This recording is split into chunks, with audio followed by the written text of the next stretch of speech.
All right, good morning or good afternoon, agriculture educators. I am back with one more tutorial for our Inspiring Students in Agriculture grant.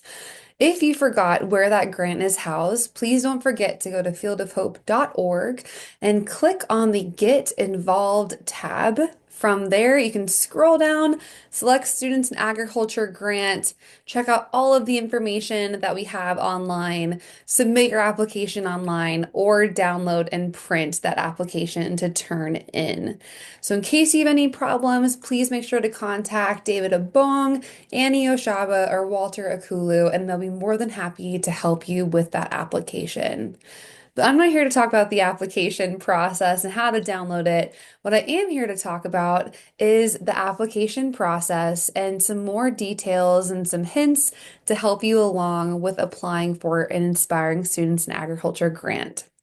So, Annie and David have done a fantastic job up to this point of talking with us through the application, but I believe now we are on the section of page number 3, which is talking about that project and what's going to happen if you have to depart for any reason, any holiday, who will help you with that project, and kind of some things that the review board that I'm putting together will be looking for in your application. So if you scroll down to page number 3, there's a couple of questions that we need some details on, and I'm here to help you hopefully understand why we're asking these questions. So the first question is listing the personnel involved in the project and their roles and responsibilities. We also want to see how students are going to be involved. This question is crucial because it shows the review panel here in the United States what you are trying to accomplish with who and what their jobs will be. If you had Inspiring Students in Ag project and 90% of your teaching staff was involved and maybe only 10% of your students were involved, that's not something that we're looking for. We want students to have hands-on responsibilities with that project, whether that's through a club, some leadership organization, or even working through other projects as well. So I want to make sure that I'm very clear that this really needs to be clearly defined on what your students will be doing with you and that project. Number 2 is someone who would be there to support the project in your absence. We're looking for a person that you trust that will be given the roles and responsibilities that you have with this project. If you have to go away on holiday, if you have family members that are sick, or God forbid you have to leave to go for any reason regarding family issues, we want to make sure that this is covered and that you have somebody that you've thought of that would know the ins and outs of your project. So please make sure that you define that person here as who you would want that individual to be. And then that third question right here is, do you as an individual have any experience with projects in the past? Were they successful and are they still operating? Again, this is showing your character of what you've done previously with different projects and shows to the board here in the United States that you can be trusted with those amount of funds and that you can manage a project effectively. So again, please be as clear and explicit as possible. That is what we are looking for in these sections. All right. So before we talk about the budget, there is one thing that as Field of Hope, I want to make sure that we discuss with you all. So in terms of the grant money, Field of Hope will not pay for any construction of projects if they are funded by Field of Hope. So what does that mean? Let's say, for example, you want to start um, a chicken project. So you want to create a coop. If there are no facilities on the campus where you work already, we are asking you as the teacher and to work with your administration to create that COOP project and build that on your own school's dime. And then Field of Hope will supplement the rest of that project through that $1,000 grant. So no construction can be done to get this project off the ground. That will rely on you and that will rely on your school to get that done. Again, if you have any questions, please talk to Field of Hope staff. We've worked through issues like this before.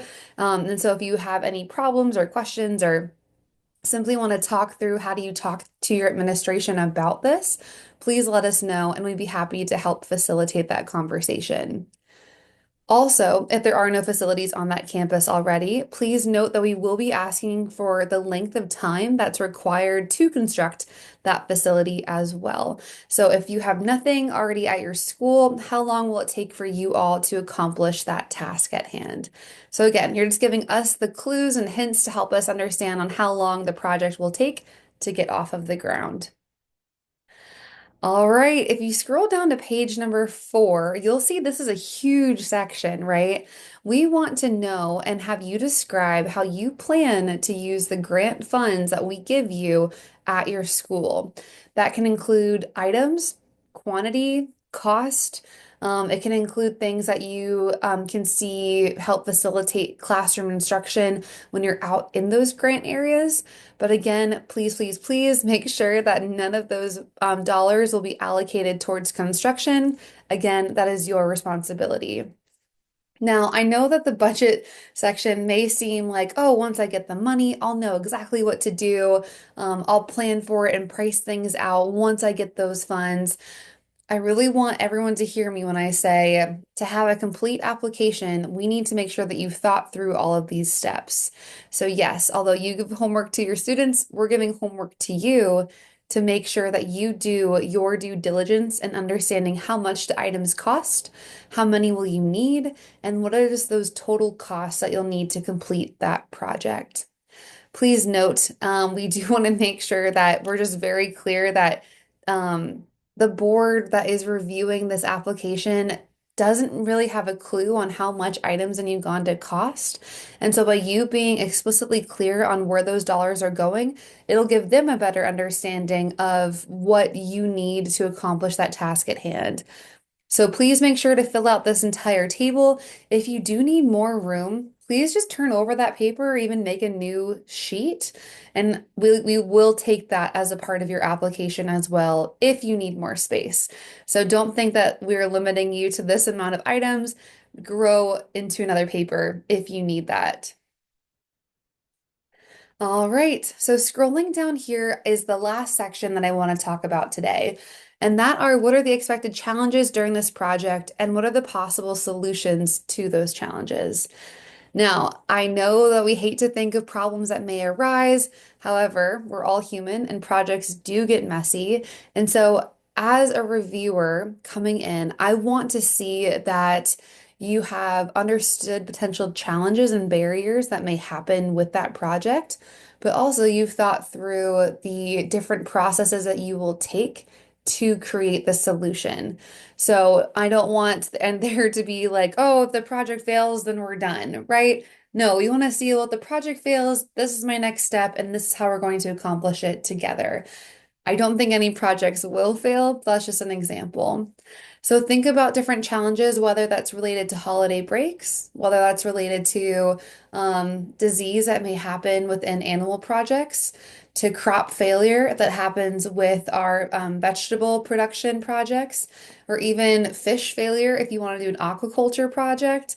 We do understand that these are realities that all teachers face, and we want to make sure that you are addressing it and know that we understand problems as well. So please make sure to fill out that section so that we know that you've understood the question and that you have a good solution-based thinking method to get you out of those problems. All right, everybody. So that was my quick understanding about these different asks that we have on these applications. If you have any questions, please don't hesitate to reach out to me via WhatsApp, via email, or David, Annie, and Walter, and they'd be more than happy to help answer any of your questions. I look forward to seeing all of your applications here soon, and thank you for tuning in.